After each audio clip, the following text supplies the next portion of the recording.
Un rarissime s'est produit mercredi 20 août en Haute-Savoie. Une voiture a été percutée par un bloc rocheux qui s'est détaché d'une paroi de la montagne. Les deux passagers situés sur le siège à l'arrière du véhicule ont été tués et le conducteur grièvement blessé. Une voiture broyée par un rocher au milieu de la nuit du mercredi 20 au jeudi 21 août, la carcasse d'un véhicule est évacuée.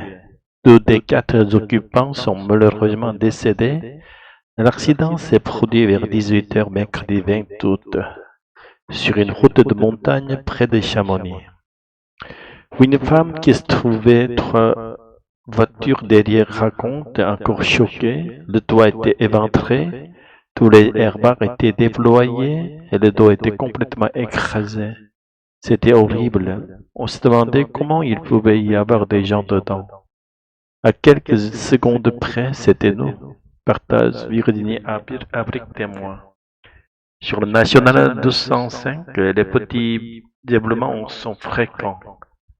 L'Ars était donc protégé et surveillé par les autorités. Sur les lieux de l'accident, plusieurs filets de protection sont installés.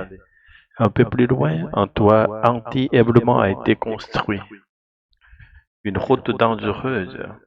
Certains usagers le confiaient. En conduisant, il n'était pas rassuré. Mais lui prône une mesure radicale. La fermeture de la route ancienne construite à flanc de montagne. On ne pourra jamais sécuriser ces routes-là. Elles ont fait leur temps. Aujourd'hui, elles ne sont plus adaptées à la circulation. Il faut réellement devenir humble, c'est-à-dire arrêter de les utiliser. Il y a trop de risques, assure Jean-Marc Peydex, président de la communauté de communes Pays du Mont-Blanc. De nombreuses questions en Haute-Savoie et beaucoup d'émotions dans la Somme. Jeudi 21 août, un hommage est organisé au village des victimes. Valentine et Wigo, un jeune couple de 23 ans. Tout ce qu'on peut espérer, c'est que la famille réussira à faire son deuil. Ça sera long et une action soit faite pour que ça n'arrive plus. Lance une passante. Les parents du jeune homme qui était à l'avant du véhicule ont été hospitalisés. Leur pronostic vital n'est pas engagé. Mercredi 20 août, en Haute-Savoie, une voiture a été percutée par un bloc rocheux qui s'est détaché d'une paroi de la montagne. Deux personnes sont mortes. Cet accident repose la question de la sécurisation des routes de montagne. À Biclay, une falaise de 45 mètres de haut menace de s'effondrer sur une route départementale. Les ouvriers doivent renforcer la paroi. Depuis plusieurs années, des blocs de roches se détachent, trois rien que l'an dernier. À l'aide d'une grue, des kilomètres de grillage ont été fixés. On est en train de sécuriser le talus en mettant du grillage, des plaques, des écrous et des barres injectées tous les 3 mètres, explique Nicolas Bernard, cordiste en milieu naturel. Les barres métalliques sont enfoncées dans la falaise à 6 mètres de profondeur pour maintenir l'installation en cas d'éboulement. Un soulagement pour les automobilistes. Les travaux rassurent ceux habitués à fréquenter l'Ars dangereux. Le soulagement est surtout pour les automobilistes, 3000 chaque jour, dont un retraité circulait sur cette départementale avant qu'elle ne soit fermée. Ils empruntent cette route 3 fois par jour. Donc le fait de savoir qu'on pourrait y rouler en toute sécurité, c'est bien évidemment rassurant, partage Jean-Pierre Ferry, habitant de Biclay. Les risques d'éboulement sont de plus en plus fréquents. Alors les routes sont-elles suffisamment contrôlées? Oui, selon une élue, mais il est impossible de tout anticiper à cause du réchauffement climatique.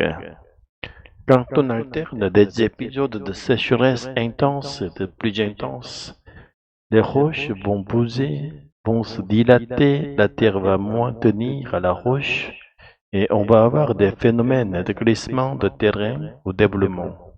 assure Audrey Bardot, vice-présidente infrastructure et mobilité du département de Meurthe-et-Moselle. Au total, les travaux prévus jusqu'à l'automne sur la route vont coûter plus de 3,5 millions d'euros à l'État et au département. De violents heurts ont éclaté mercredi soir entre des centaines d'individus à Aurillac, dans le Cantal, et les forces de l'ordre en marge du Festival des Arts de rue. 8 policiers ont été blessés et les devantures de magasins endommagées. La sécurité a été renforcée pour la soirée du jeudi 21 août. Une scène de guérilla en plein cœur d'Audriac. Des poubelles enflammées, des barrières sur le sol pour former des barricades. Mercredi 20 août au soir, les affrontements ont duré pendant près de 2 heures. Des violences en plein milieu du Festival des Arts de rue, dont le premier jour s'achevait. Nous étions en train de regarder un spectacle devant l'hôtel du département. Il y a 40 mètres de nous, il y avait des échauffourées, pas mal de lacrymogènes. Donc nous nous sommes déplacés parce que nous avons été gênés par ça et derrière nous avons vu pas mal d'émeutes, raconte Pascal Delon, l'habitué du Festival d'Aurillac. Tout a commencé après l'arrestation d'un jeune qui taguait la devanture d'une banque. Un groupe d'une vingtaine de personnes, la plupart masquées, s'est alors jeté sur les policiers. Plusieurs centaines d'émeutiers les ont rejoints. 8 policiers sont blessés. Pour les autorités, la volonté d'en découdre avec des forces de l'ordre ne fait aucun doute. Ce n'est pas normal d'utiliser ce festival comme support de revendications politiques radicales inadmissibles, a fustigé Pierre Martonnier, maire d'Aurillac. Jeudi matin, la ville portait encore les traces des violences de la nuit. Le festival a repris, mais les habitants redoutent que les émeutes reprennent.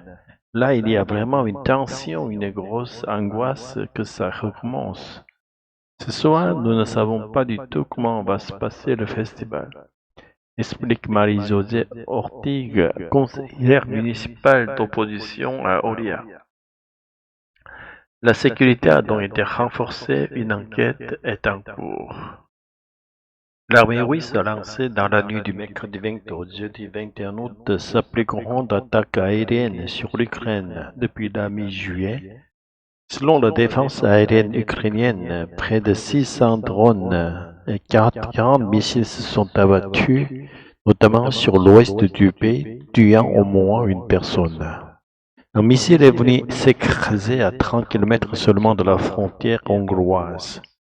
Dans le ciel, un immense panache de fumée, c'est une usine américaine de composants électroniques qui a été détruite. 19 ouvriers ont été blessés. La frappe a surpris tous les habitants d'un quartier de Mukachevo, car cette ville située dans l'ouest de l'Ukraine n'avait jamais été visée par la Russie. Nos fenêtres ont été soufflées, l'explosion était trop forte.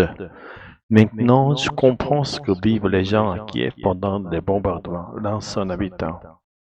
Un mort et 3 blessés.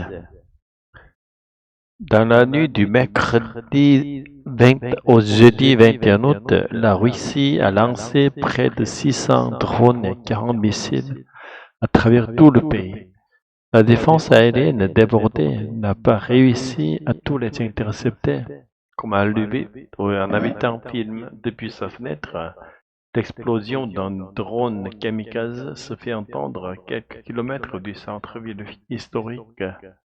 Le bilan est lourd, un mort et 3 blessés. Dans un quartier résidentiel, une dizaine d'immeubles ont été endommagés.